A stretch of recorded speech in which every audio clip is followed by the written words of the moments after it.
Welcome to Shantalakshmi IAS academy. So మనకి prelims time దగ్గరకు వచ్చే కొద్దీ అన్ని ఏ కరెంట్ అఫైర్స్ చదువుతున్నా కాస్త ప్రిలిమ్స్ పాయింట్ ఆఫ్ వ్యూ మీద ఎక్కువగా ఫోకస్ చేయాల్సి వస్తుంది. సో ఈరోజు మనం UNCTAD వాళ్ళు ఇచ్చినటువంటి ఒక స్టేట్మెంట్ ప్రకారంగా climate change, war, disrupting global trade in 3 key sea lanes. అది ఒకటి Black Sea, Red Sea and Panama Canal. So ఇది అందరికీ తెలిసిందే, కానీ మనకి ప్రిలిమినరీ పాయింట్ ఆఫ్ వ్యూలో ఎలా వస్తుంది అనే దాని మీద ఫోకస్ చేస్తూ చెప్పుకుందాం. అండ్ వరల్డ్లో 80% ఆఫ్ ద గూడ్స్ ట్రేడ్ అనేది మనకి మేరీటైమ్ ట్రాన్స్పోర్టేషన్ ద్వారానే జరుగుతుందండి. సో అందుకోసమే ఈ సీ రూట్స్ యొక్క ఇంపాక్ట్ డిస్టర్బ్ అవ్వడంతో గ్లోబల్ ట్రేడ్కి చాలా ఇబ్బంది అని చెప్పేసి వాళ్ళు చెప్తున్నారు. మరి దీంట్లో భాగంగా ఫస్ట్ అసలు ఈ UNCTAD అంటే ఏంటి అంటే United nations conference on trade and development. ఇది ఒక permanent inter governmental body established by the United Nations general assembly in 1964 అనమాట. దీని హెడ్ క్వార్టర్స్ వచ్చేసి జెనీవా, స్విట్జర్లాండ్ ఉందండి.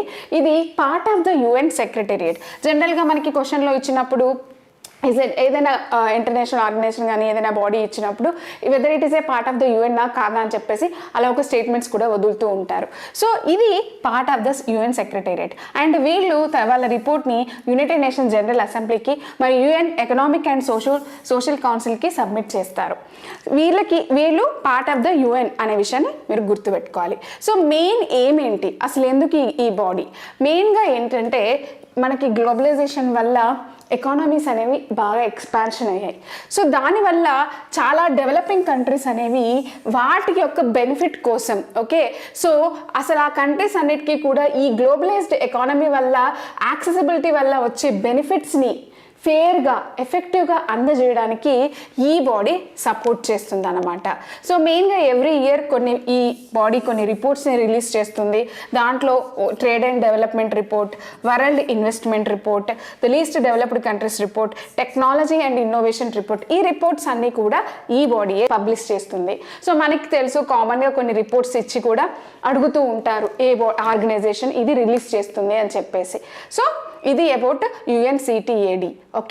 సో నెక్స్ట్ వచ్చేసి 3 ఇష్యూస్ గురించి మాట్లాడుకున్నాం. ఒకటి ఫస్ట్ వచ్చేసి Black Sea. So Black Sea issue కదా మొట్టమొదట స్టార్ట్ అయింది.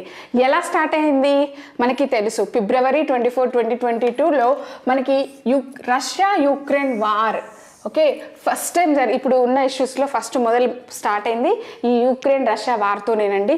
అయితే ఇక్కడ రష్యా ఏం చేశారు, యుక్రెయిన్ ఈ బ్లాక్ సీ పోర్ట్స్ ఏవైతే ఉన్నాయో మెయిన్గా ఈ ఒడెస్సా అండ్ మైకోలేవ్ అని చెప్పేసి ఈ 2 పోర్ట్స్ని వాళ్ళు బ్లాక్ చేయడంతో యుక్రెయిన్ నుంచి సప్లై చేయబడేటటువంటి వీట్ కానీ సన్ఫ్లవర్ ఆయిల్, ఈ మేజ్ ఇవన్నీ కూడా ఇంపాక్ట్ అయ్యాయి అన్నమాట.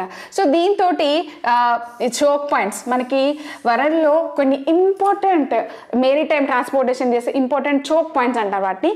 సో దాంట్లో Straits of the Bosphorus and డార్డెనెల్లిస్ అని ఈ రెండిట్లు కూడా అంటే అటు సైడ్ వెళ్ళాల్సినటువంటి ఈ సప్లై అంతా ఆగిపోయింది.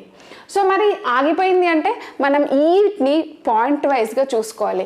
ఆల్రెడీ మనకి 2023 ప్రిలిమినరీ ఎగ్జామ్లో యుక్రెయిన్కి ఉన్నటువంటి బార్డర్ కంట్రీస్ గురించి అడిగేశారు.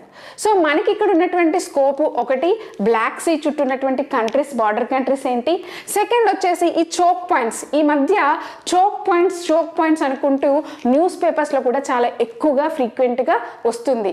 ఎందుకంటే 2 చోక్ పాయింట్స్ అని చెప్పేసి మనకి Red Sea and Panama Canal గురించి కూడా న్యూస్లో ఉంది, అంటే Suez Canal and Panama Canal గురించి.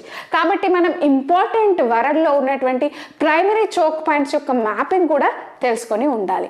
ఫస్ట్ అయితే ఇప్పుడు ఈ ఇష్యూ ప్రకారంగా మనం ముందుకు వెళ్తే ఇది బ్లాక్ సీ అండి. సో ఫస్ట్ మనం బ్లాక్ సీ యొక్క బార్డర్ కంట్రీస్ ఏంటి అనేది తెలుసుకుందాం, ఎందుకంటే ఇది స్కోప్ ఉన్న పాయింట్ కాబట్టి. సో మనం ఏదైనా సరే కొన్ని నిమోనిక్స్ పెట్టుకుంటే చాలా ఈజీగా ఉంటుందండి. సో బ్లాక్ సీ జనరల్గా మనకి బ్లాక్ టీ, బ్లాక్ కాఫీ అని మనం ఇలా తాగుతూ ఉంటారు జనరల్గా హెల్తీ కోసం. సో బ్లాక్ సీ అనగానే మీకు బ్లాక్ టీ అలా గుర్తుపెట్టుకోండి, అది టీ అండ్ బర్గర్. సో ఒక్క టీ తాగుతామా, కొంచెం ఏదైనా తినేసి టీ తాగాలనుకుంటాం.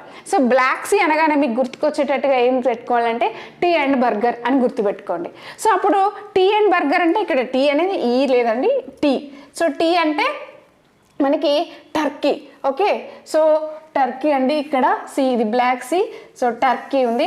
సీక్వెన్స్లో లేదండి, but at least you should remember. మనం ఎగ్జాక్ట్లీ ఇది ఈస్ట్ టు వెస్ట్ అలా గుర్తుపెట్టుకోవడానికి కాదు ఇది short cut, but at least black సీకి చుట్టూ ఉన్న కంట్రీస్ ఏంటని గుర్తుపెట్టుకోవడానికి ఉపయోగపడే షార్ట్ కట్ అనమాట. తర్వాత బర్గర్. బర్గర్ అంటే ఇక్కడ బల్గేరియా చూసారు కదా, ఇక్కడ బల్గేరియా ఉంది, అలాగే రొమేనియా, తర్వాత ఇక్కడ మనం చూస్తే యుక్రెయిన్, ఓకే, రష్యా, జార్జియా.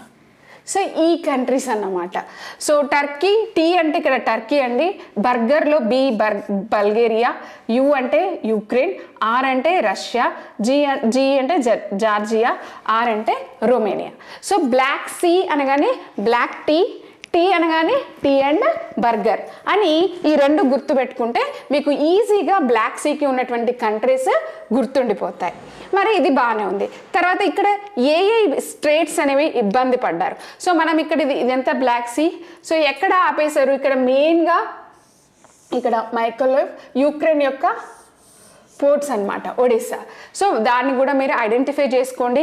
మరి అలాంటప్పుడు ఎక్కడ ఇంపాక్ట్ అయిందని చెప్తున్నారు, ఇక్కడ సి ఒకటేమో ఇది స్ట్రేట్ ఆఫ్ బాస్పరస్ అండి, ఇక్కడ ట్రేస్ట్ ఆఫ్ డార్డనెల్లిస్.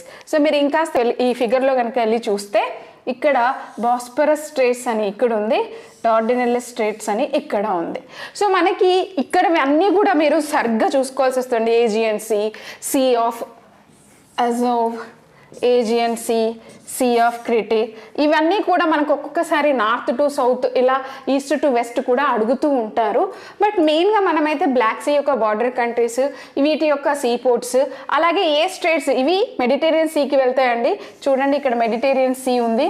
సో ఇది ఈ స్ట్రేట్స్ ఎక్కడ కనెక్ట్ చేస్తున్నాయి, బ్లాక్ సీ నుంచి మెడిటేరియన్ సీకి కనెక్ట్ చేస్తున్నాయి. సో అందుకే మీరు ఈ బాస్పరస్ ఈ స్ట్రేట్ అనేది ఇంపార్టెంట్, యాజ్ వెల్ యాజ్ ఈ డార్డనెల్లిస్ స్ట్రేట్ అనేది కూడా మనకి ఇంపార్టెంట్ అనమాట.